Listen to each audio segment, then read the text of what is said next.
Hello, and welcome back to our OCD Family Community. I hope everyone has had a great week so far. I live in the Midwest, which is really east of the midpoint of the United States, but we still call it that anyway. And why is the Midwest called the Midwest? The Midwest was invented, apparently, in the 19th century, and, quote, to describe the states of the Old Northwest Ordinance, a term that became outdated once the nation spread to the Pacific coast, end quote. So, is it a big surprise, I suppose, that we never updated the term long after it was not relevant? I don't know. That might be another episode for another day. But today, I'm so glad you're tuning in for this episode because we are going to be talking about research. So settle in and let's dive into another fresh helping of OCD family goodness. I'm Nicole Morris, licensed marriage and family therapist and mental health correspondent. And let me be the first to say, welcome to the family, the OCD family, that is. I am here to create a community of support for family members, spouses, partners, parents, adult children, as there may be adult words, and chosen family of OCD sufferers and their community.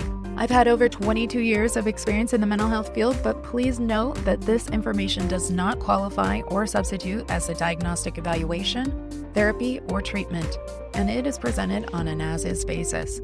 Please follow up with a qualified mental health provider in your area regarding concerns for yourself or loved ones. Thank you for joining us today. Now, let's get started. So last Friday, my kiddos had fall break, which was one day. But hey, one day, we'll take what we can get. It's a break. And we ended up spending the day by just having time together. And, as evening rolled in, we played a few pretty cutthroat games of Candyland. That's right, Candyland. Very, very cutthroat. Very, very riveting. But the kids had a blast. We had fun. It was as great as you can imagine Candyland being. And hey, nothing says family like Candyland, right? Especially a young family. I have to say, I won most of the games we played, which, I'd like to say that I'm just a pretty awesome game player, but with Candyland, the game is somewhat predetermined, based on the shuffling of the cards and the number of players playing. That's how the cards are stacked. No matter how we play it, no matter what we do. We might feel the anxiety or excitement regarding whether we will win because we don't know the order of the cards. But we are dealing with the cards we are dealt, whether it moves us forward or sets us back or keeps us stuck. And I started to think about this in comparison to life, to the cards that we're dealt, because that is the kind of fun I am at parties. And how within OCD, there's so much angst and fear about what is the next card going to be? What if it's this card? You see, OCD would love for us to live in terror of the stacked deck in our Candyland lives. It's predetermined, and even if you're going to lose, if you just know what's going to happen next, maybe you can cope with it. Maybe, yeah? No? So you better know what's going to happen next. Or if it's already happened. Yeah, we better check on that stat. Yeah, And be ready. Be alert. Because just because you're getting closer to the castle doesn't mean you won't be transported back to where you started. And we are dealt some cards in life, aren't we?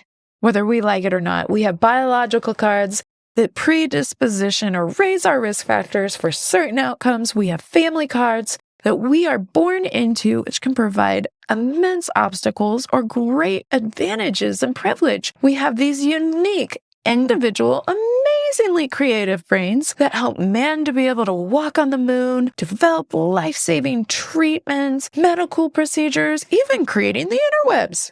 But these amazing brains are also capable of experiencing incredible distress, feeling immeasurable pain, and can be absolutely crippled by fear.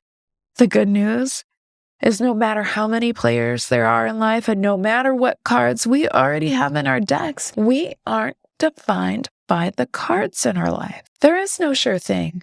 And that may be terrifying or it may feel pretty freeing, but either way, it is what it is. We don't know what card will turn up next. And we have the ability to create new cards, new possibilities, new ways of learning that will and do change lives. You may be at high risk for cancer and never draw that card. You may be at low risk for cancer and still get it.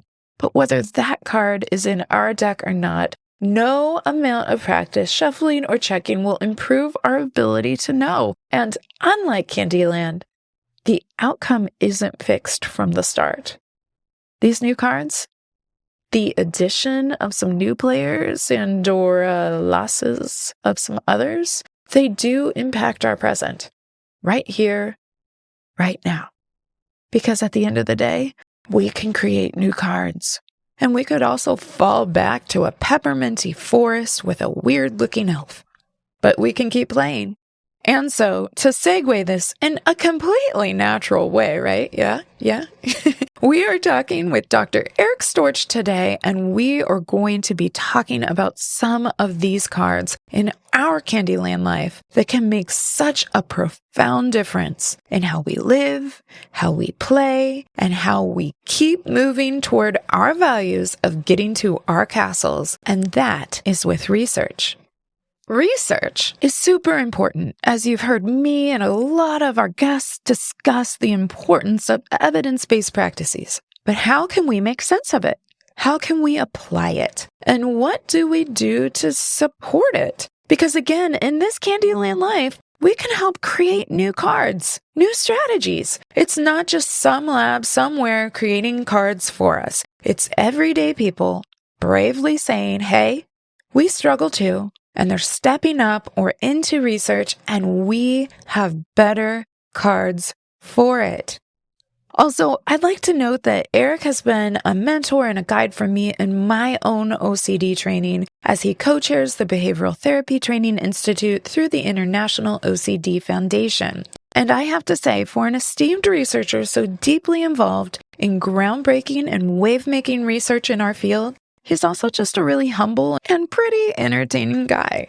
I'm impressed how he is so giving of his time despite an incredibly busy schedule, y'all, and how gracious and supportive he is of lifting others up in this field. It's not an us-them, it's a we, and he leads by example in affirming and cheering with us along the way. We're better together, family. We are better together. And that includes everyone. From the sufferers, to the families, to the practitioners, to the researchers, all of us contribute to creating new cards, new opportunities forward.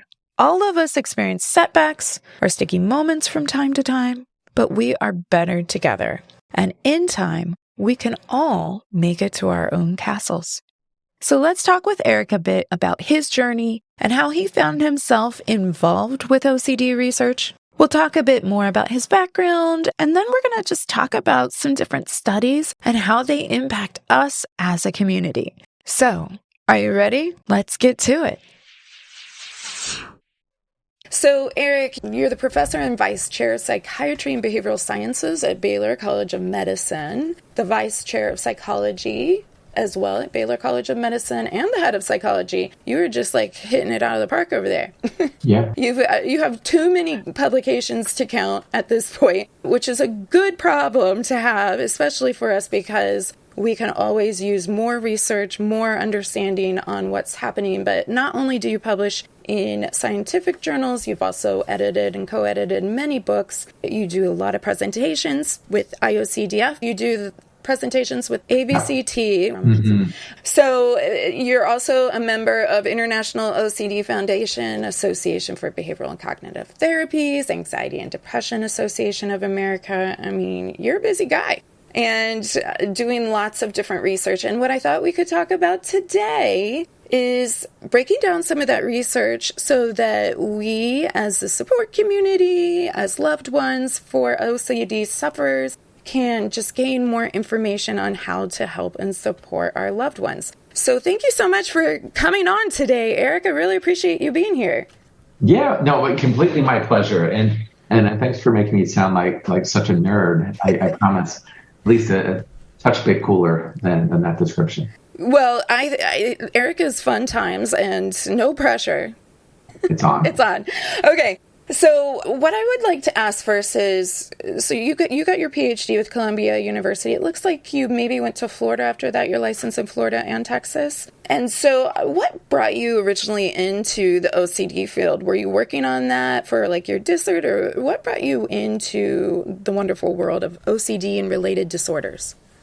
Man, the thing I always think about is that book that everyone gets when they graduate high school by Dr. Seuss, The Places You'll Go. Mm-hmm. And that in some ways that's sort of in the career path that I've taken. And when I was up in New York, I mostly worked with kids that had anxiety. And I was really, really, really fortunate to get to the University of Florida, where I had a few incredible mentors, like Wayne Goodman, who's my current boss, and Gary Gefkin and Tanya Murphy. And so when I was there, it was a combination of being in the right place at the right time with the right people and the right population. Mm-hmm. And I just fell in love with working with OCD, and I fell in love with exposure therapy because it made a ton of sense in terms of how you can confront things and then learn about how the world works vis-a-vis confronting. Yeah. That's great. And, in terms of cognitive behavioral therapy, ERP, exposure and response prevention, is a branch of that. Although sometimes I kind of hear ERP thrown around synonymously with CBT, and not all CBT is ERP. But it sounds like you happen to be in a place. Did you do a fellowship down in Florida? Yeah. So I did my internship and then postdoc there, and then was fortunate to get a job for about 4 years at University of Florida, and then a decade at University of South Florida. Okay. So, and you were linked with your current boss there down at University of Florida. So you were probably coming into that postdoc, getting to dive into some of the dynamic research already being done. Can you remember the first research project or grant that you were a part of and what that experience was like? Yeah. And I'm totally going to walk past the fact that you were sort of nicely saying that I'm like really old. But yeah. Was I nicely saying that? It felt, that's what I heard. Well, at least it's nice, I guess.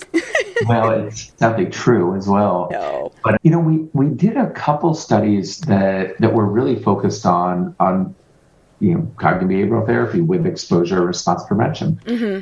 And then the first grant I got was one where we looked at this medicine called D-cycloserine to see if it could kind of target the mechanism that we think takes place in exposure. Mm-hmm. And so what I found in that case is that it didn't, but I was fortunate to be supported by the International OCD Foundation for that project. Mm-hmm. And then also learned a lot about clinical trials work. And then from there, we've just sort of taken off trying to answer different questions.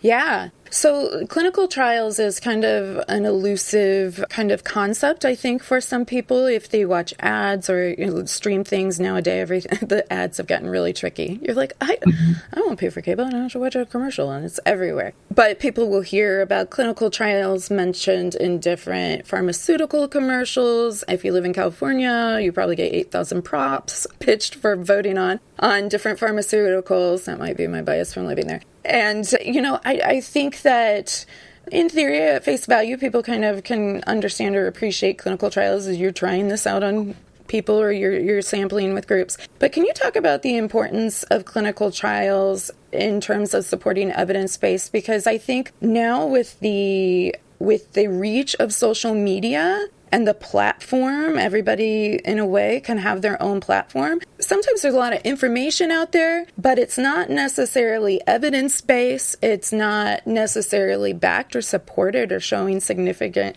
differences in these clinical trials. And so can you talk a little bit about the piece with clinical trials and why that is important when we're thinking about research and OCD or any disorder for that matter? Yeah. In short, we need data that support what we're doing. And so what has happened in the field of psychiatry and psychology is that for many, many years that just didn't exist. And so sometimes it was, involved ideas being put forward without corresponding evidence. Sometimes it's just someone saying something loud enough and often enough until people believe it. Mm-hmm. But at the end of the day, if we want this field to be taken as seriously as it should, we need to be able to provide interventions that are based on corresponding evidence. And we need to understand for whom certain interventions work or don't work. Mm-hmm. And so I think that's a big part of where we've really dedicated in my career.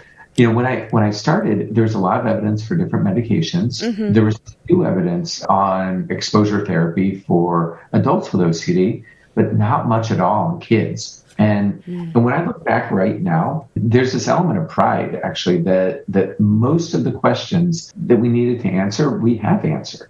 Mm-hmm. Like, what treatments work well? For whom do they work well? What's the order of progression of interventions?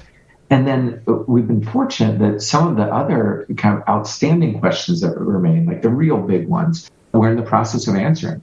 Mm-hmm. So, for example, now we just got a grant that looks at, can you treat people to wellness with CBT and then effectively withdraw their medication? This is in kids. Mm-hmm. And then a different grant I'll talk about is one where we're looking at the genetics of OCD and Latinos. And so while we're understanding more and more about genetics and so on, the key part of this is this untapped frontier of how do we get the things that work and we know work down to people in Guatemala, people in Honduras, people in Chile.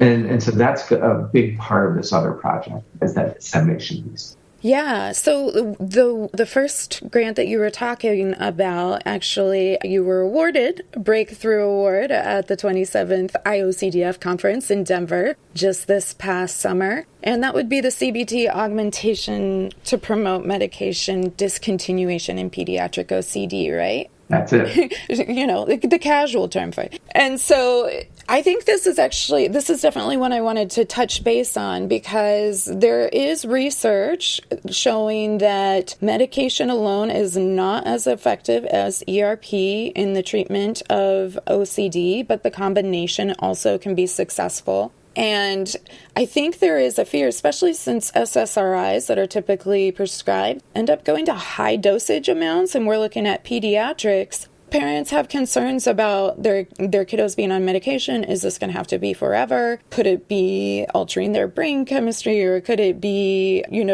something then they're going to be dependent on for the rest of their life? And so you were referencing that in adults, and so now the trial is really looking at children and seeing, can we discontinue medication and maintain functioning, or what does that, tell me more about that, because I'm sure parents would love to know more about that. Yeah, totally. That the adult study that Blair Simpson did, which is really a beautiful study, he kind of found these two big things. So one is, if you treated adults with OCD to remission, so they don't really have functional OCD anymore, if you had half of that group continue with their medicine and then the other half withdraw it, and they didn't know, just someone, a blinded rater who was one rating this, how they do. So what you found is on the main way we measure OCD, the Y box, they were about the same. So that's awesome. But in the group that withdrew their medicine, there were more instances where symptoms got worse, which suggests that for some people, they really need medicine, for a more extended period. Mm-hmm. And that's, that good information. Now here, we're trying to find the same thing. Like, are there kids where this is a good strategy, or are there kids where they really do need to maintain their medicines for a long period of time? Mm-hmm. And I think these are all open questions. Yeah. Our goal is that we treat those, before we even consider that, we get the OCD down so low that it wouldn't really be problematic. Mm-hmm. And so that's kind of our target with all this. Yeah. But we're just starting right now. A project that's, while super exciting, has so many moving parts in terms of, getting ethics board approval, setting up our pharmacy, and all these things. Right. That makes sense. And in terms of having kind of controlling for different factors, so in a lot of research studies, there's going to be as much as possible controls for kind of confounding variables that could affect results. And so I would imagine we're looking at families that are fairly involved if they've been able to decrease OCD to a certain amount. But can you speak to how does the family piece kind of factor into that? Because I would think it would be easy if there was an improvement in someone's OCD symptoms to kind of relax a little bit on the strategies and towing certain lines and accommodations at home. And so how do you guys kind of control for that family piece? And can we just kind of speak to some of what the family is experiencing in that? Sure. I think a big part to it is really keeping a family-based approach to treatment, having frequent visits, encouraging diligence in monitoring where symptoms are, as well as providing feedback when we monitor where those symptoms are. Mm-hmm. But you're absolutely right. I mean, whether it's this study or more broadly, being able to keep encouraging an exposure-based lifestyle where you confront things that are difficult right away in a direct fashion and really garner support of all stakeholders, all the people who love the kid. That's an ongoing battle. And even when you get to the point of someone doing really, really well, mm-hmm. you still need to keep encouraging that approach. Yeah. Yeah. So in terms of where people were coming into this study, were they coming in, you said you're helping get the OCD pretty low. So were they coming in kind of to treatment at higher levels, and then are we looking at like a certain Y-box number or below to know kind of if they're at the lower level or not? Yeah, you nailed it. That's exactly the model of having people come in with meaningful OCD, treating them in a flexible period of time to try to get them to the point where their OCD is kind of below that cutoff of, really being something you would come in for help. And then from there, that flip of the coin randomization to either continue medicine or to withdraw that medicine. The part that I think is also neat is that we're doing it throughout Texas. So there are a couple of visits that you have to come in person, but by and large, it's mostly virtual, mm-hmm. so that we're able to take this treatment study that does provide free therapy and try to get it out to to more people. Okay. So in thinking about this, I know John Abramowitz was on the podcast a month or so ago, and I know when we did, so I don't know if I clarified this, but I was BTTI trained under Dr. Storch. We got to have early morning conference calls discussing cases, ERP, all sorts of things for a couple months there, which was always fun. I'm on the East Coast, so it was not as early for me as it was for some of the rest of you guys. But, one thing we talked about in Behavioral Therapy Training Institute, and something Dr. Abramowitz has talked about, and is true, is that we can see a lot of results. We can look at 12 weeks or 14 weeks and we can say, hey, this is going to be really effective for treatment. If you have kiddos coming in at a higher level, how far have they engaged? Have they gone through an entire treatment cycle by the time you've Y-boxed them? And is there a consideration of, okay, well, they've already had some ERP treatment? Because I know that coming in, obviously, someone is going to be functioning and engaging in ERP at a different level as they are at the end of treatment. So I was wondering kind of what that looked like. Had they gone through, had the sample size gone through at least one full trial of ERP, or where were you kind of catching them in terms of their exposure to exposure and response prevention? Yeah, it's a great question and sort of a delicate one. Like, you want to have as realistic of a population as possible, but you also want to have folks that have a reasonable chance of improving. Because again, that first phase is what we call an open trial. So everyone gets CBT with exposure and response prevention. And so if someone's had 50 hours of that before, we want to have them get into this, start them up because they've had so much of it. Mm-hmm. What we're doing is we're just keeping it as naturalistic as possible. So we're looking at a full course of ERP, with an expert like yourself who, together with that antidepressant. Yeah. And so that's sort of the, one of the things that would be a rule out. Now, kids can have tons of, different trials of antidepressants. That's okay. And then a whole bunch of other co-occurring problems too are fine, as long as that OCD is the big one. What I've found in the OCD literature is that sometimes people criticize clinical trials as being pristine. I don't find that. People with OCD often have lots of other things, and those people are reflected in these studies. And so I think we have pretty good estimates of how well this stuff works, mm-hmm. when applied to people in the real world.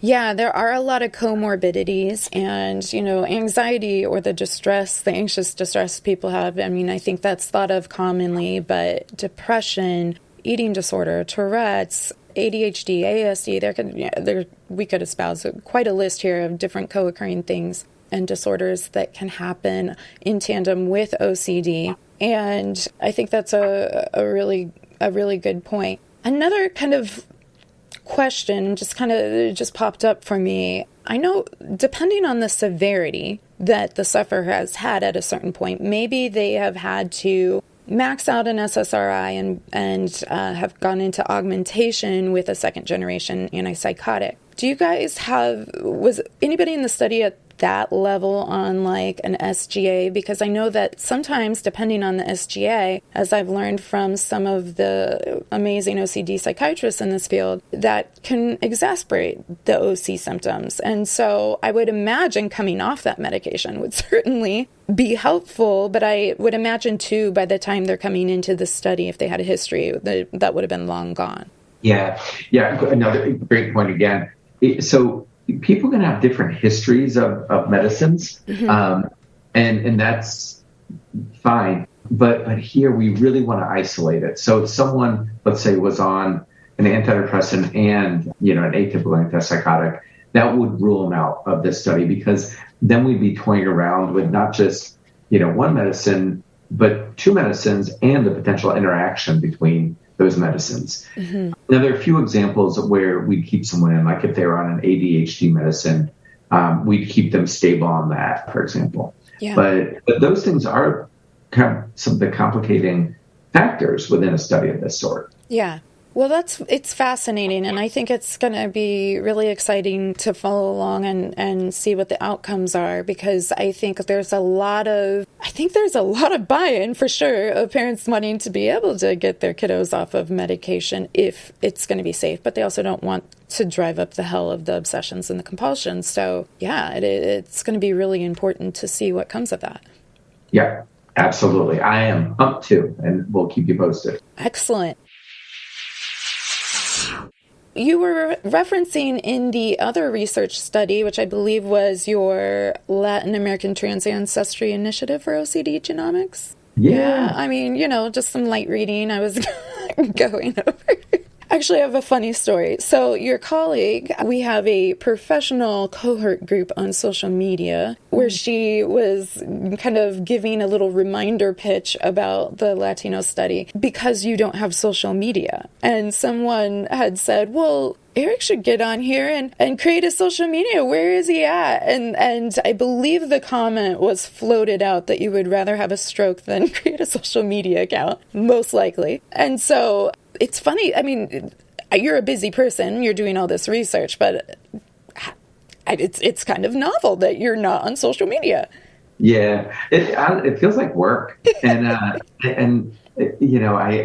appreciate that we have to. Like, my lab, we got a Twitter account, and I'll like dabble on that. Although my etiquette, I think, is quite poor, because I'll, if I ever post something, I like it, and apparently you shouldn't do that. But why else would you post it? But the Facebook thing always felt like work to me, and now it's like a principle. Yeah. Well, and also I would imagine now you're so well connected in the web of research, you don't necessarily have to engage at that level. But I thought, I should ask him. I happen to be talking to him tomorrow. So tell us more about the Latino study, because even when we were doing our consultation groups, I want to say the study was still looking for more participants. So we'd love to know more, because also within our listening audience, there may be people that would be good candidates for this. Totally. Now, this study, I think, is one of the most important ones that we'll ever do, and on so many levels. So the Latino study is a project looking at genetics of OCD among Latin Americans. So when you think about genetics research, it's really unlikely that there's going to be discovered a gene for OCD. Mm-hmm. Instead, what's a little bit more likely is that you're able to see different hits on certain genes, that when you add those up, so to speak, you start finding ways of generating scores called polygenic risk scores that suggest the risk that someone may have OCD or someone's child may have OCD.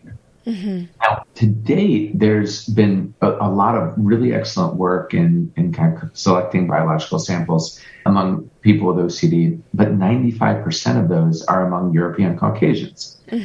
So what ends up happening is when you do that, you can derive models, predictive models of OCD that are only relevant for people who are European Caucasian, which basically leaves out people who are Latino, people who are Asian, people who are Black. And so you end up having this kind of contribution to health disparities. So when you think of the field of OCD or psychiatry in general, a lot of it's all about, stuff like how do we develop personalized, medicine, where we match a therapy or a medication with a person's genetic profile. But if that is only based on European Caucasians, you failed 3/4 of the world. Right. And so that's kind of the core of this study. Now, we've recruited about 50 sites in 15 countries south of the U.S., as well as actually in Canada and the U.S. as well. And what we're doing is collecting saliva samples from people with OCD, as well as asking questions for about a couple hours as well about OCD, past treatment history, and so on. Now, what we struggled with right away was how do you define Latin American? And so the struggle is that everyone's mixed. And so in this case, we define that as, that one of your 4 grandparents is of some sort of Latin American ancestry, which they were born in one of the, countries, they were born in the Caribbean, or come from a lineage, Latino heritage. Sure. And so from there, it's really about, engaging them in that saliva sample, which is basically like spitting in a tube, and then that interview. Now, this is one of those grassroots efforts that's all about doing research to help out you and your children and your grandchildren. Simple as that. And so if there are people who sort of meet that criteria, either having a history of OCD or have current OCD and have one of their grandparents who are Latin American, then just check out the website latinostudy.org. And there'll be information about how you can participate. We do it all by Zoom or in person if you're in Houston. And then we mail out saliva kits to mail back with us, pay you sort of a measly $25. But this one's all about how do we really diversify our genetic samples so we can have predictive models of OCD that reflect our world. Yeah. So that's outstanding. You said latinostudy.org, right? And I will link that. I'm going to link all sorts of information. I have the flyer that I can download from that social media platform. So I will also include that on the post about this episode's podcast. And you can go there to find more information about Eric and the dynamic work he's doing as well. But yeah, I mean, I think that's really, really important because especially if there could be genetic variances that could increase treatment outcomes, it's important for us to be able to explore that. And it's a privilege, whether you want to admit it or not. The Caucasians, they have most of the research. And yeah, I think this is really, really helpful. Yeah, well, great points. And one thing that I love about this project is it's a true collaboration with OCD experts across the world. So my counterpart is a brilliant geneticist at UNC, Jim Crawley. And then we have so many leaders in Latin America, in Canada, in the U.S. who are engaged that I wouldn't want to name them because I wouldn't want to leave someone out. But it's really these stars across all these areas. And not only is the goal to collect more samples, but it's really how do we build out the infrastructure? So, for example, the BTIs behavioral therapy institutes that we've done throughout the U.S., now we're figuring out how we're able to do trainings in Peru and Colombia, in Argentina and so on. Great. And so it's really building out this exposure therapy network and psychiatry network and genetics research network throughout all these other countries. And so I think some of that will be the legacy that this study it sort of leaves behind. I love that because the diversity is needed. We need, this is an international problem. If you're a human with a brain, you've had an intrusive thought, but OCD runs across the world, and we need to be able to have great people that are doing research all over the world that have understanding of things that regionally can affect, and we're looking at these biological pieces, which is also really exciting to see kind of the advancements that you're being able to make. So correct me if I'm wrong, my layman understanding of this, it's imagine kind of like a kind of a Venn diagram of overlapping. We're noticing this correlation that when you have these different genetic markers, there is consistent kind of association with OCD symptoms and genetically, which can then impact treatment course recommendations for different people of different genetic makeup. Would that be a good way of saying it, or is that kind of a little clunky? Yeah, no, it speaks to the complexity of this. We think that there are a whole bunch of factors that may predict who has OCD. And then there are other factors that, even on top of that, that may predict how well things like medications or therapies work. And so what we want to do is make sure that any of those models that we generate are really accounting for, different kind of ethnicities or ancestries. And that's what this study is doing, is it's taking this, sample pool, which really is pretty homogeneous. And now we're saying, well, wait, the world works quite differently as a function of things like ancestry. And so that's, I think, the big part of the study that was funded. Yeah. And what Jim and I are doing together with our many brilliant colleagues is saying, well, let's use this as a platform to start doing trainings in exposure therapy, or doing trainings in how to do the Y box or pharmacotherapy. And I think that would be that's sort of the idea behind this. Yeah, that's fascinating, and yeah, I can't wait to hear what comes of this as this is growing. Now, I want to say last year you were still collecting more information. How long do you anticipate this kind of open call to people to participate would be, just to kind of give folks an idea in case they do kind of encounter something where they go, oh, we are dealing with OCD. We could maybe participate in this. Yeah, this has been going on for a while. So we're collecting 5,000 samples, and we just started. You brought up something earlier that's so important, and really, frankly, is a reason why I'm now like fully bald as opposed to just starting to go receding. None of that's true, by the way.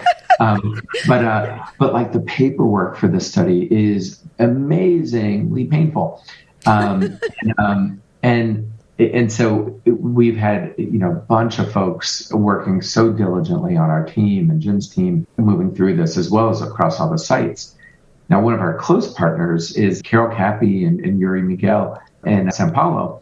And so together, we've really been kind of plowing forward on this. But I think at this point, we are collected about 3% of the sample. So back the next 3 years, we'll be cranking. Yeah. Can you, since you said essentially you're going for an N of 5,000 here, sample size of 5,000, can you talk about, with our community here, why it's important to have such a large sample? Because I think that's important. And as we're kind of putting on our kind of thinking cap about different research, when someone says, oh, this is research-based, looking at the sample size can make a really important difference. Because if you're sampling 3 people and it helps 2 people, then that's a super effective study, but it's a study of 3 people. So can you talk with us a little bit about why that's important to collect these 5,000 people as participants, and why, if you fit in this category, even if it's like, oh, I could get to that sometime, why that could be really dynamic for them to kind of just take a few minutes and check out the website, maybe shoot off an email and say, sure, I'm interested. Absolutely. So one of them is being adequately powered statistically to do this. And so in genetics work, it's all about people playing together well. No one group can do this. Whether it's like in Jim, in my case, he has a lot of expertise in genetics. I know something about OCD, and together we make sort of the perfect team. That's, part of the idea of all working together, but recruiting enough people that it allows you to start making some conclusions. Now, the 5,000 people aren't just alone. So we have colleagues who've been collecting samples of people without OCD in Colombia and Brazil and Chile, Mexico. And so we're able to start getting comparisons there as well. Yeah. And then on top of that, we're able to combine our samples with people who've collected other samples with OCD to start answering more questions. But the genetics world is really an elegant example of how people work effectively together to make scientific discoveries that are able to really improve both our understanding of OCD, but also how we're able to treat it effectively. Yeah, I love that emphasis because I think, especially in a day and age like now, where just coming off the heels of the pandemic, across the different countries, different political situations happening, it can feel so polarized. And then you see something like this and you go, actually, there are good things happening. We don't always hear about the good things. It's not catchy. It doesn't make a sexy headline, but there are definitely good things happening. And this is so important. So if you fit within that category of having at least one grandparent with a Latino heritage, and if you're not sure, can I say just have them ask? Err on the side of of course I fit. Don't worry about it. Ask if you're not sure if that fits, because I think this is so important. And it's a way we as the community can help respond. And I love that because it's not only then professionals coming together, researchers coming together under a united cause, but we, the people, can come in and say, okay, well, cultural diversity matters. It matters in my mental health. It matters in my physical health. It matters in every single way. And so if you are interested and you qualify for the study, that would be an awesome contribution. You could be part of the wave maker here. Yeah, I love it. Yeah, I think it's that, and it's awesome. It's a way of encouraging and supporting how do we take the work that we've done here in disseminating the treatments that we know work. How do we bring it to Bolivia? How do we bring it to Paraguay or Honduras? And that, to me, is where we're going to make huge strides. Yeah. Because I guarantee you, if you're Honduran, there's not an exposure therapist, but there are brilliant, brilliant therapists out there. And so if we're able to have an inroads to engaging, we can make a very significant impact on the work. Yeah, and one of our mottos here at the OCD Family Podcast is that we're better together, and it's true. We are better together, and especially if your loved one is in ERP right now, for better or worse, the efficacy of it, but it's hard work, right? But like you're saying, there are some countries that have absolutely brilliant, amazing, caring, compassionate people that don't have the knowledge or the training yet. And so this is a great opportunity to bring something, and not only bring something, but in a culturally appropriate way that isn't presumptive of, well, it works here, should work for you, but just looking and saying, okay, what are some of the specific pieces that we can lean into even genetically and cater treatment to? So I think that's really exciting. I have a question about another study. So it looks like you maybe were diving into this one a couple years ago, but it's one that I don't think people know a ton about. If you're new to the OCD field, you probably don't know anything about it. Pediatric deep brain stimulation. So I saw that a couple years ago you were doing some work on PDBS. If you want to think of PBS and add a D in the middle, people here in the States. But PDBS, there was a study you were doing on pediatric deep brain stimulation. And I think when it comes to brain stimulation, people are like, I don't know I don't understand it necessarily. So can you talk a little bit about that study that you were a part of? Yeah, sure. So I want to be super clear. We are not talking about doing deep brain stimulation with kids. Okay, thank you. But maybe my own kids. But here's sort of the idea. So deep brain stimulation is a neurosurgical treatment that's safe, rarely used with adults with refractory OCD. These are folks that have tried everything, dozens and dozens and dozens of hours of ERP, 3 or 4 antidepressants, together with antipsychotics. Like, I mean, you have had to fail a lot of treatment before that's even considered. And you know what? It works really well, like really well. Mm-hmm. And so here's the thing that's happened with DBS. That there are some instances where it is being used with children. Mm-hmm. So, people think of DBS, and I think in an unfortunate sense, it may conjure up images of like lobotomies and so on. Mm-hmm. Totally different. In fact, for movement disorders among older people, DBS has been done hundreds of thousands of times. And so OCD is just a different area of the brain where it interrupts the circuitry that's involved in OCD.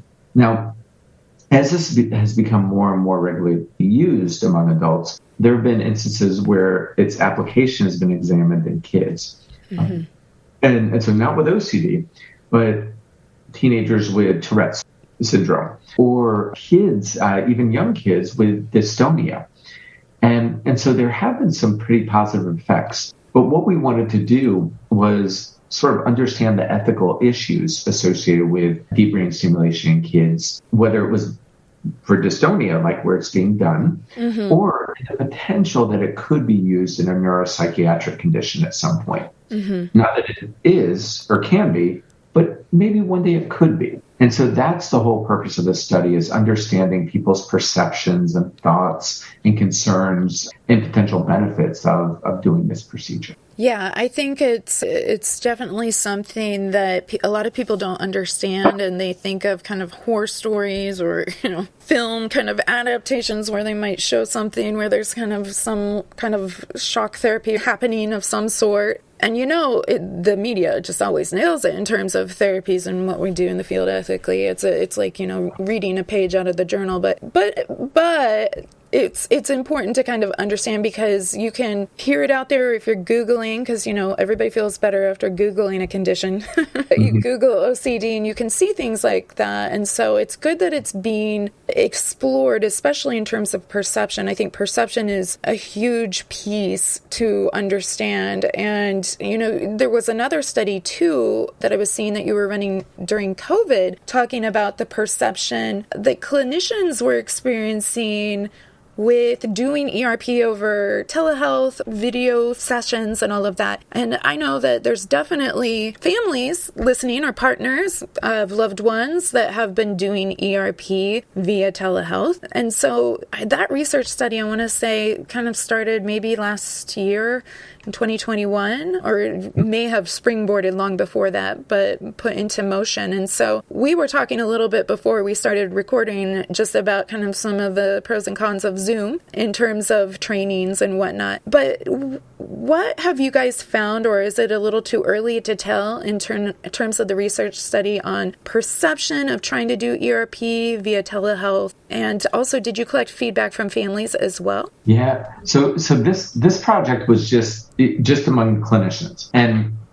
and a lot of times you guys, including our team, are on the front lines. So hearing from them and their perceptions, that we thought was really meaningful. I think this is a tricky one. I think that telepsych has been a godsend in many ways, but there have been some challenges too.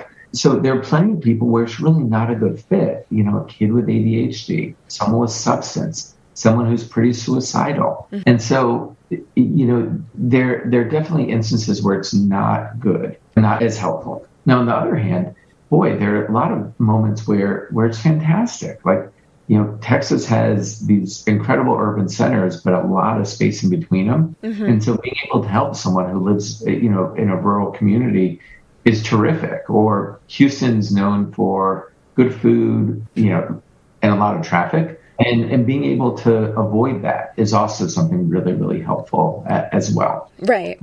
And so I think, again, a lot of game-changing aspects to it, but we want to make sure that we're mindful of matching the right treatment with the right certain clinical presentation. Right. Yeah. So there's definitely an importance in having access. I guess access is probably the good term, because if you could choose either or and one works better for you, that's great. But having access to either or, because there are different advantages to both. As we wrap up today, Eric, if people listening are interested in getting to know more about research, I know often to access journals beyond the abstract, you need a professional kind of like account or a subscription to some of these journals. Where would you recommend directing people if they want to know more about the research going on, if they want to get better informed about evidence bases and what's substantial and what's not? Yeah, great question. One of the ways that I really encourage is going on pubmed.gov. Mm-hmm. And you don't get to access a lot of the journals, but you get the abstracts. And it's sort of like a Google for, research. Mm-hmm. And it's all research of any condition. So, you could put in, OCD, cognitive behavioral therapy, and a bunch of articles will come up and you can look through those. Mm-hmm. Google Scholar is surprisingly pretty good too. Okay. So that's another area to check out. And, I think looking at different, people's websites, the International OCD Foundation's terrific. Yeah. Some of the work you and others are doing and is spreading the word also is terrific. Yeah. Yeah. I mean, all these things I think are incredible resources. And, and research is, we don't get discoveries if people don't participate in it. Right. And so sometimes it's really easy, like the Latino study, spit in a tube, answer some questions. And, sometimes it's more elaborate. But at the same time, some of those studies really can offer great care. Mm-hmm. People are struggling or don't have, insurance or ways of paying for stuff. Yeah, that's excellent. And any publication worth its weight in gold, even if it's a write-up or a commentary on research, absolutely should be citing the research and the articles that they're drawing information from. And so even if you cut and paste that citation in a Google search bar and be like, where can I find out more information? Or you see one of the authors and you can find out where they're doing work, whether it's research or teaching, is also a great way to be able to follow up. So, well, thank you for that, Eric. It's great seeing you again, and it's great hearing about all the work that you're doing. You're such a busy guy, and so we really appreciate you taking the time to talk with us more. And yeah, keep up the great work. It's been really fun to just be able to follow along and go, hey, I know that guy. I know him. You're a pretty big deal, Eric. So this is great. Well, I say the exact same thing about you, and and it's spreading the word, and it is setting up that this is the norm. And I so believe that we work so hard of establishing the treatments that work, and kind of setting that culture up in our field is critical for the people that we serve, as well as our future generation of therapists. So I am so appreciative to you for doing this.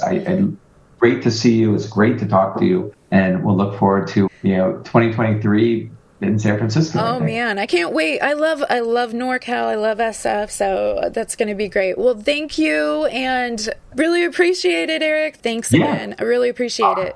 I'll catch you later. Thank you for that. Well, that was just great. And it's been so helpful to have Eric break down some of the research about OCD with all of us.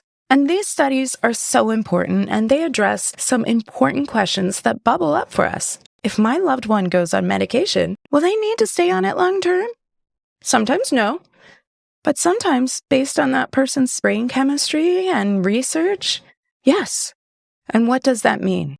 Or the Latino study, which is just so incredibly imperative to not only treatment, but sharing access to the vault of research and evidence-based conclusions we've already discovered in the past 50 years. We have incredible organizations like Doctors Without Borders that brings basic needs like food and water, in addition to life-saving healthcare and procedures. And it reaches out all over the world. But what about mental health care? And what about the lives we can help save together by bringing knowledge research, and culturally inclusive treatment to people across the world. Well, as we learned today, we can be a part of it. So for my intrusive thoughts application today, which if you're new to us is the portion of the show where I try to provide some practical application points that we, the OCD family community, can practice here and now. This is a call to join in the research in at least one way.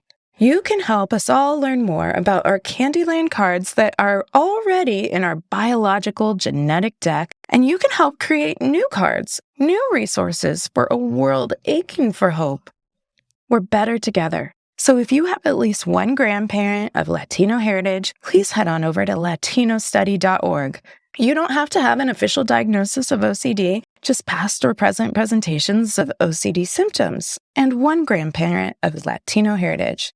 If you're not sure, err on the side of checking it out because this is an opportunity for you, your loved ones, your family to create scientific discoveries and extending access of treatment and research to other parts of the world.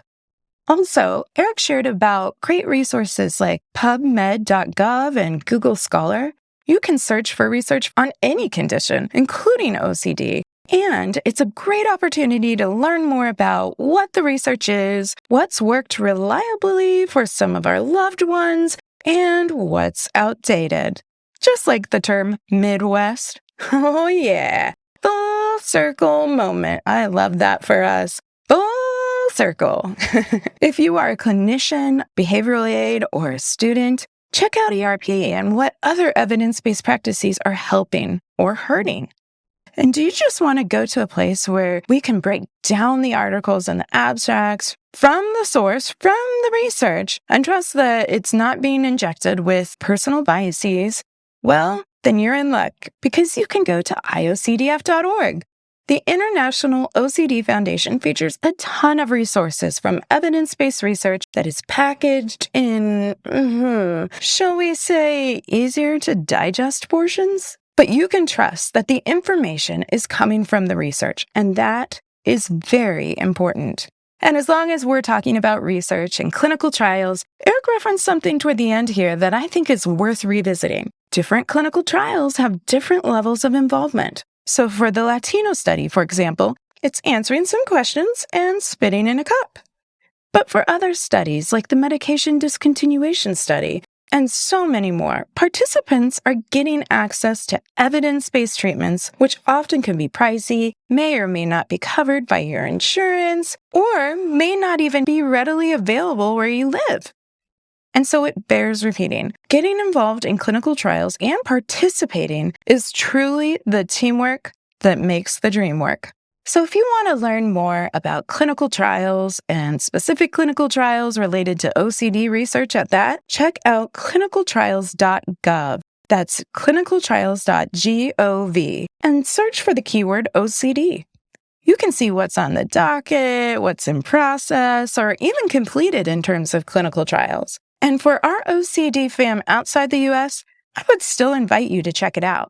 Because just as Eric showed us with the Latino study, not all studies are to a specific geographic location. And while some studies may target specific populations, there is still room for all of us to participate in some capacity. So I'll end with this note. Let's continue to stay curious, and let's continue to ask questions. The breadth of research that we have today has been born out of asking, wondering, and testing why certain interventions work and why other treatments don't. Some refer to OCD as the doubting disorder or the doubting disease because it's always riddled with these what-ifs. But what if, family? What if we reclaim some of those what-ifs back for the good? What if we could find genetic components or markers that could help advance more effective evidence-based practices in Central and South America or within families with Latino heritages? What if our children could be weaned off medication and still thrive in their recovery? What if they need that medication and we can get some better empirical answers on why? What if we are the key to helping create a new Candyland card? And better yet, what if we can help be the bridge to accessing all the wonderful opportunities our decks can offer? That's pretty special. I mean, It's just spectacular. But don't just take it from me. Let my daughter Emma share a few of her thoughts, too. What's your favorite thing about Candyland? All the candy. It's got all the candy, like the peppermint, the gumdrop. Do you like when we play Candyland? Yep. Do you have a favorite card? Yep. What's your favorite card in Candyland? Ice cream. Oh, the ice cream's a good one. It's near the castle. What do you do in Candyland? I was a yellow gingerbread, and you was blue. I was blue.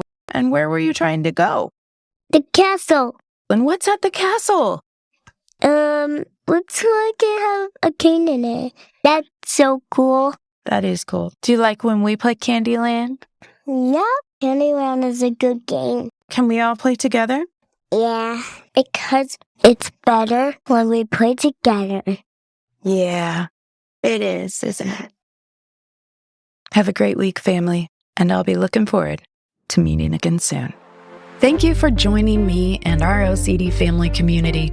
If you enjoyed what you heard today, please like and subscribe to the OCD Family Podcast wherever you enjoy your podcasts. Did you find this content helpful? Please consider leaving a review. The more people that know they're not alone, the better. For more information regarding today's podcast, please visit OCDFamilyPodcast.com and remember to join the email list while you're there. It will provide you with the most up-to-date information, resources, and the down low on the family chatter. Oh yeah, nothing says family like Candyland on demand. That's right, I went there. And you can too at OCDFamilyPodcast.com.